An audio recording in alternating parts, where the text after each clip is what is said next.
will be eaten. Will be eating. దీని ముందు ఏముంది, దేని ముందు ఏముంది, దీని తర్వాత ఏముంది, దీని తర్వాత ఏముంది అనేది తర్వాత ముందు అసలు ఇలా ఉంటే ఏంటి అని అర్థం చేసుకోండి. ఫస్ట్ విల్ బీ ఈటెన్ అని కనబడితే ఇది ప్యాసివ్ వాయిస్. ఇది ప్యాసివ్ వాయిస్లో ఉన్నది. విల్ బీ ఈటింగ్ అని కనబడితే ఇది యాక్టివ్ వాయిస్లో ఉన్నది. అంటే ఏంటి అసలు?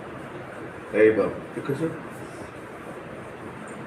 విల్ బీ ఈటెన్ అంటే దీని ముందు ఏమున్నా అది ఏమైనా ఉండదు, ఈ సబ్జెక్ట్ ఏదైనా కనవండి మీకు, ఏ పేరైనా, నౌన్ కావచ్చు, ప్రొనౌన్ కావచ్చు, ఏదైనా.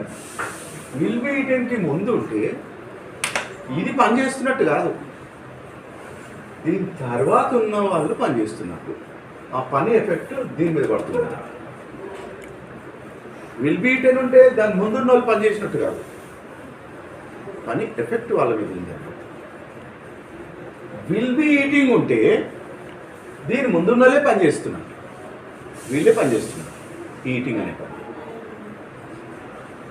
ఇక్కడ విల్ బీ ఈటెన్ అంటే వీళ్ళు తినట్లేదు, ఇక్కడ వస్తువు కావచ్చు, మనిషి కావచ్చు, వీళ్ళే తినబడుతున్నారు, తినేవాళ్ళు ఇక్కడ ఉన్నారని. విల్ బీ ఈటింగ్ ఉంటే తినేవాళ్ళు ఇక్కడ ఉన్నారు. ఎంత తేడా ఉంది. విల్ బీ ఈటెన్ ఉంటే తినేవాళ్ళు ఎక్కడ ఉన్నారో, తినబడేది వస్తువు కావచ్చు, మనిషి కావచ్చు, ఏదైనా ఇక్కడ ఉంది. తినబడబోయేది future tense. Will be eating ఉంటే ఇక్కడ ఉన్న వాళ్ళే తింటున్నారు అని అంటారు, అంటే పని వీలు చేస్తున్నారు అని. ఇక్కడ ఈటెన్ ఉంది, ఇక్కడ ఈటింగ్ చూడండి అట్లా.